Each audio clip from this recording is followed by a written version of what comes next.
But what do you make of John Bolton's statements here? And what do you make more generally of what seems to be an increasing war of words between Iran and the United States? Well, look, it's clear that the United States has concerns with Iran. It's clear that we're using, quote, all the elements of national power to try to bring Iran to the negotiating table, everything short of war.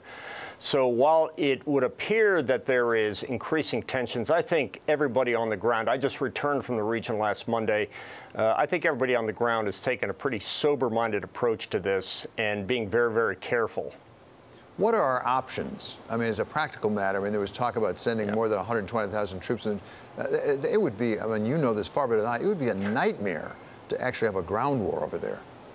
Yeah, I think if we're talking exclusively on the military side, our options would probably be a naval and air campaign that would look more like Sarajevo in '99 or, Belgrade in '99 or Libya. But the options seem to be non-military at this point, using all those elements, financial, economic, political, cybernetics. I think you're looking at a lot of uses of other tools to try to bring Iran to the negotiating table short of war. Yeah, talking about financial possibilities, there was a report from Bloomberg just today that, in fact, the Treasury Department had written to our European allies, essentially saying, if you guys trade with Iran, we will cut you off from the U.S. payment system. That's pretty serious medicine as a practical matter. Is there a risk here of our really having an increasing rift between us and our European allies? Well, I don't think so, because look what happened when we told the nations the same thing about buying Iranian oil. I think our allies understand that we are continuing to do what John Bolton calls the maximum pressure campaign. And candidly, they don't want to be any part of that. Given the choice between trading with Iran and trading with the United States, it's a no-brainer. Let's turn for a moment to North Korea, if we could. You and I have talked about this before. Yep. We had President Trump go over to Japan. And basically, he tweeted out something that suggested that he was not really relying upon his advisors with respect to North Korea. And this was after Japan had complained about the missiles that have been fired, and which he said it disturbs some of my people and others, but not me. I have confidence that Chairman Kim will keep his promise to me. Why do we believe that Chairman Kim will keep his promises?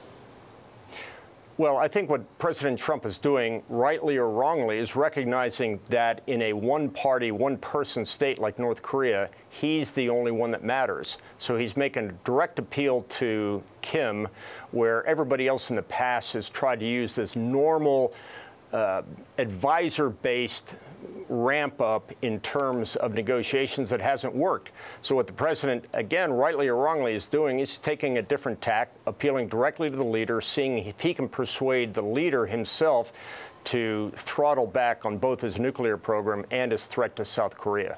So a lot of people say there's no progress being made. Has there been progress made in this sense? We haven't had a nuclear test recently. No, but it's clear that President Kim is starting to ratchet things up a bit. That latest rocket test that he did was a clear signal to the United States that his patience is not forever. He wants to see a deal on the table. The deal is not what the Americans want to put it. It's not even what President Trump wants to put on the table right now.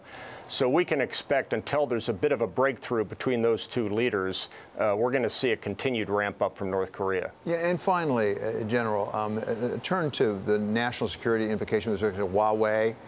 We have a lot of national security being thrown around in Washington these days. Is there a danger of our overplaying our hand? That is to say, calling things national security risks that aren't? Well, I think all we've got to do is look at what Mr. Mueller said a few hours ago with regards to the danger of the Russians encroaching into our presidential system. And that was done through social media. So you can understand if Huawei and some of the other companies have an electronic capability to get into our financial systems, to get into our economic systems, to get into our critical energy infrastructure. I don't think we can understate the danger. The most important thing we can do is set up the defensive measures to prevent companies that are trying to encroach in our systems from ever being able to penetrate them.